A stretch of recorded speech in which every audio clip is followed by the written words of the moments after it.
Découvrez la technique cachée qui permet d'imprimer automatiquement la bonne zone de notre tableau, même quand les données vont être modifiées. Bonjour à tous, c'est alexexcelformation.fr et dans ce tutoriel, je vais vous montrer comment créer une zone d'impression dynamique qui va s'adapter automatiquement à la taille de notre tableau Excel, c'est-à-dire que si nous ajoutons de nouvelles données dans notre tableau, celui-ci sera ajouté automatiquement à la suite lors de l'impression. Ici, nous ajoutons par exemple une nouvelle ligne et si nous effectuons un CTRL P, nous verrons que celle-ci sera intégrée automatiquement dans notre tableau. Cette méthode repose sur une astuce simple mais très puissante qui consiste à modifier la structure même de notre tableau pour qu'elle soit prise en charge automatiquement lors de l'impression. Alors vous trouverez très régulièrement de nouvelles vidéos sur la chaîne, alors pensez à vous abonner et surtout à activer la clochette de notification afin d'être sûr de ne manquer aucune astuce et de devenir rapidement un pro d'Excel.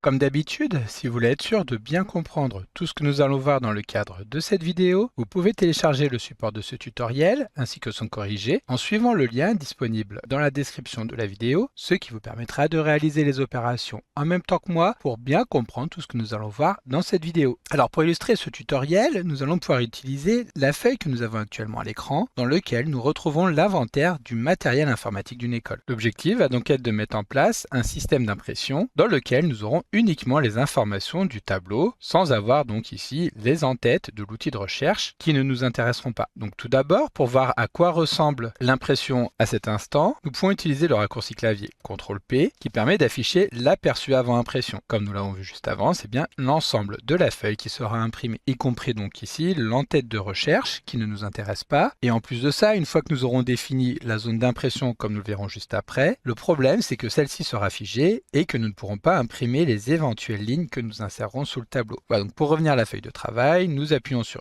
Shape et maintenant que nous avons identifié les soucis, nous allons voir comment la plupart des utilisateurs ont tenté de le résoudre et pourquoi cette méthode n'est pas optimale. Donc tout d'abord, nous allons vouloir définir la zone d'impression. Pour cela, nous sélectionnons les cellules du tableau, puis nous allons nous rendre dans l'onglet Affichage du ruban et dans l'onglet Zone d'impression, nous allons cliquer sur Définir. De cette manière, nous avons bien défini la zone d'impression, c'est-à-dire les cellules que nous allons vouloir imprimer. Nous appuyons à nouveau sur CTRL P et maintenant nous voyons que effectivement, comme nous le souhaitons, nous allons bien retrouver uniquement notre tableau qui sera imprimé. Et maintenant, je vous propose de découvrir ce qu'Excel a créé en tâche de fond sans que nous nous en rendions compte lorsque nous avons défini la zone d'impression. Pour cela, nous allons nous rendre dans le menu Formule et nous allons cliquer sur Gestionnaire des noms pour découvrir que Excel a en réalité créé une zone d'impression qui pointe donc sur les cellules que nous avons définies, c'est-à-dire les cellules A7 jusqu'à H15. Ensuite, c'est donc cette plage nommée zone d'impression qui sera appelée par Excel à chaque fois donc que nous lancerons une impression. Comme vous pouvez le voir, ici, il s'agit de référence absolue, donc avec les symboles $, c'est-à-dire que la plage ne changera pas même si nous copions la formule ailleurs. Et donc c'est là le cœur de notre sujet, c'est que cette plage est complètement statique, elle fait référence à des cellules précises et ne changera jamais. Pour nous en rendre compte, donc nous allons fermer la fenêtre et nous allons ajouter une ligne juste en dessous avec des informations classiques, donc de test et un budget par exemple ici de 500 €. Si nous relançons un CTRL P, nous voyons que cette ligne n'apparaît pas et si nous voulons l'insérer, nous allons devoir répéter l'opération, donc de sélectionner les cellules, y compris la ligne que nous avons ajoutée, revenir dans mise en page, zone d'impression et définir. Maintenant, si nous appuyons sur CTRL P, nous allons bien retrouver la ligne juste en dessous. Sauf que l'objectif est donc d'avoir une plage qui va se modifier de manière dynamique, qui sera ensuite affectée à la plage nommée zone d'impression. La clé de la technique que nous allons découvrir repose sur une fonctionnalité peu connue d'Excel, mais qui est extrêmement puissante, les tableaux structurés. Un tableau structuré, que l'on peut également appeler un tableau Excel, est une structure de données intelligente qui possède ses propriétés uniques. Contrairement à une simple plage de cellules, un tableau structuré sait où il commence et où il se termine. Il s'adapte automatiquement lorsque nous ajoutons ou supprimons des lignes et des colonnes, et il permet également de créer des références dynamiques dans nos formules. Pour transformer notre plage en un tableau structuré, nous la sélectionnons et nous appuyons sur CTRL L pour afficher une boîte de commandes qui va nous permettre de paramétrer notre tableau. Tout d'abord, nous pouvons voir qu'Excel a repris automatiquement les cellules que nous avions sélectionnées, c'est-à-dire l'ensemble des cellules du tableau, et en plus, donc, il a coché l'option Mon tableau comporte des en-têtes, étant donné que sur chacune de nos colonnes, nous avons effectivement un titre qui décrit son contenu. Donc, nous nous assurons que la case est bien cochée et que la plage des cellules est la bonne, et nous validons donc la création du tableau structuré en appuyant sur le bouton OK. Immédiatement, nous pouvons observer plusieurs changements visuels sur notre tableau. Le style de mise en forme a été modifié, donc avec une ligne sur deux qui a un fond coloré. Et ensuite, et c'est ici le plus important, nous voyons que nos en-têtes ont maintenant un bouton avec une petite flèche qui permet de filtrer rapidement les données. Enfin, si nous cliquons sur n'importe quelle cellule de notre tableau, nous voyons que dans le menu ruban, nous avons un nouveau menu création de tableau avec l'ensemble des paramètres de celui-ci. Donc si nous le souhaitons, nous pouvons modifier très rapidement la mise en forme du tableau et surtout sur la gauche, nous allons pouvoir lui attribuer un nom. Par exemple ici, nous allons l'appeler inventaire-matériel. Alors il faut bien noter que les noms de tableaux ne peuvent pas contenir tous les caractères. Nous ne pouvons par exemple pas saisir d'espace, c'est pourquoi nous utilisons un trait de soulignement. Ensuite, nous validons en appuyant sur OK et maintenant donc notre tableau a été renommé. Avec ce tableau structuré, nous allons maintenant pouvoir redéfinir notre zone d'impression pour qu'elle ne s'appuie non plus sur une plage de cellules en référence absolue, mais directement sur les coordonnées dynamiques de ce tableau structuré. Donc ici, nous resélectionnons l'ensemble de notre tableau en cliquant donc sur n'importe quelle cellule, en appuyant une première fois sur CTRL A pour sélectionner tout le contenu du tableau et une deuxième fois sur CTRL A pour inclure également les en-têtes. Puis nous revenons dans mise en page, zone d'impression définir pour définir donc de manière dynamique les coordonnées de la zone d'impression en fonction de ce tableau structuré. Donc si nous appuyons sur CTRL P, nous voyons que celui-ci s'arrête avec notre ligne test et nous allons tout simplement ajouter une ligne test 2 juste en dessous pour un budget cette fois-ci par exemple de 600 €. Et lorsque nous validons, nous voyons que les coordonnées du tableau continuent juste en dessous de cette ligne, ce que nous voyons ici avec le petit triangle en bas à gauche. Maintenant, effectuons un CTRL P pour voir que la deuxième ligne a bien été intégrée. Alors ne faites pas attention à la mise en forme des cellules de test. Ici, donc, étant donné que nous avons ajouté grossièrement, elles ne reprennent pas l'ensemble des paramètres du tableau. Il suffit de dupliquer la mise en forme pour corriger ce problème. Donc ici, nous sélectionnons la ligne 15, nous cliquons sur le pinceau dans le menu accueil que nous allons appliquer sur les lignes 16 et 17. Pour comprendre donc la différence exacte de ce qui s'est passé, nous allons revenir dans notre menu formule et cliquer sur gestionnaire des noms. Nous avons maintenant deux informations. Tout d'abord, notre tableau inventaire matériel, donc avec les coordonnées A8 et H17 qui vont s'adapter automatiquement au contenu. Et nous avons également notre zone d'impression qui reprend donc ce tableau. Plutôt donc que de définir une plage de cellules avec des références absolues comme nous l'avions tout à l'heure, il a donc repris directement le nom de notre tableau, inventaire matériel, et entre crochets, il a utilisé le terme dièse, tout, qui est un spécificateur structuré qui désigne la totalité du tableau, y compris les en-têtes. Il existe d'autres spécificateurs comme dièse données pour les données sans les en-têtes, ou alors dièse totaux pour la ligne des totaux si notre tableau en possède un. Et ici, donc c'est le dièse tout qui nous intéresse. La puissance de cette approche réside dans le fait qu'un tableau Excel est dynamique par nature. Il suffit donc d'ajouter des lignes ou des colonnes au tableau pour qu'Excel reconnaisse automatiquement ces nouvelles données comme faisant partie du tableau et ajuste les références structurées en conséquence. Cela signifie que notre zone d'impression qui fait maintenant référence à inventaire matériel de tout s'ajustera automatiquement pour inclure toute nouvelle ligne ou colonne ajoutée au tableau. Une dernière petite astuce avant de nous quitter, si vous voulez supprimer la mise en forme ajoutée par Excel lors de la transformation de la plage en un tableau structuré, il suffit de nous rendre dans la sélection des styles, de choisir aucune et de désactiver également les boutons des filtres dans les options de style du tableau. De cette manière, nous retrouvons exactement le tableau tel que nous l'avions avant, mais avec les fonctionnalités étendues liées au tableau structuré.